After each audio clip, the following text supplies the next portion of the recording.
আমাদের ধর্মকে সাপোর্ট করছে, আর আমার ধর্মের লোকরা সে বলছে কেন প্রচার করছো। বিবেকানন্দ চিকাগোয় গিয়ে রামকৃষ্ণের প্রচার করে এসছে, আমাদের ধর্মের প্রচার করে এসছে। এটা আমি মায়ের প্রচার করব না, আমি বড় মার প্রচার করবো না? লোকে জানবে না, উপকারগুলো পাবে না, আসবে না। মন্দিরে আসলে একটা গরিব মানুষ শাড়ি পাবে না, তাহলে আমি দেবো না? আমাকে তো করতেই হবে, যেগুলো পাচ্ছে সেগুলো আমাকে দিতেই হবে। আমি তো নিয়ে রেখে দিতে পারবো না, আমি টাকা ব্যাংকেও রাখতে পারবো না কাগজ হিসেবে।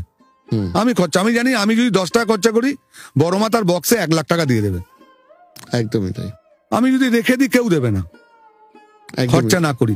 আমাদের পুজোর পরে বসিয়ে খাওয়াচ্ছি, 5 টাকা দেবে, বসিয়ে খাওয়াবো দুপুরবেলায়, সেই ব্যবস্থা হয়ে গেছে।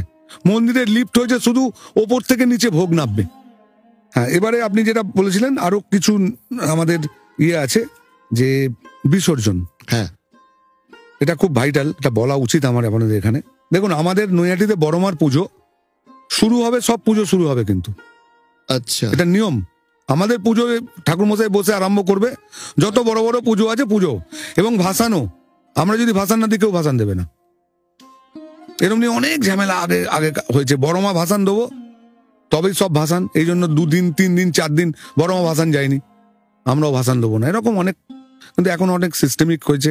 আমাদের সঙ্গে প্রশাসনের খুব সুসম্পর্ক, ওনারা আমাদের কথা মানে, আমাদের প্রচুর সাহায্য করে। এবং বিসর্জনের দিন 4 তারিখ ঠিক হয়েছে। এবারে 4 তারিখ বিকেল 4টের সময় দড়িতে টান পড়ে যাবে। আমাদের নিয়ম হচ্ছে মাকে বরণ করব 3টে নাগাদ, মায়ের মুখে পান দেয়া হবে, পান দিলে আর মাকে আটকানো যাবে না, মাকে ছেড়ে দিতে হবে।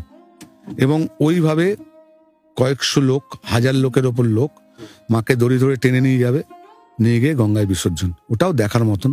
অবশ্যই সব লোক তো আর সুযোগ পায় না, কারণ ওই সময় অনেক কঠিন পরিস্থিতি থাকে, অত লোককে দেয়া যায় না, আটকে দেয়া হয়। কিছু মানুষের অত বড়, দেখুন অ্যাক্সিডেন্ট হয়ে যেতে পারে, সচেতন থাকতেই হবে। সব লোককে যদি সবাই যদি ঢুকে যায় তাহলে কিন্তু আর ভাসানো হবে না।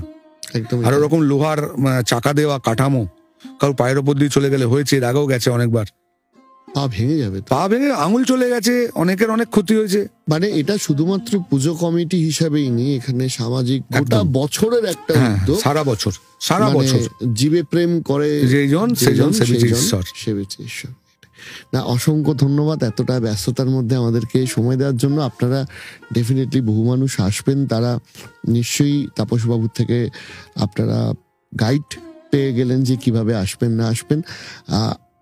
আমরা আরো অনেক কাহিনী নিয়ে, ওনার একটু ব্যস্ততা কমুক, তারপর মায়ের আরো কথা নিয়ে পরে আরো একটি এপিসোড রেকর্ড করব। তবে আজকের জন্য এখানেই শেষ করছি। নমস্কার।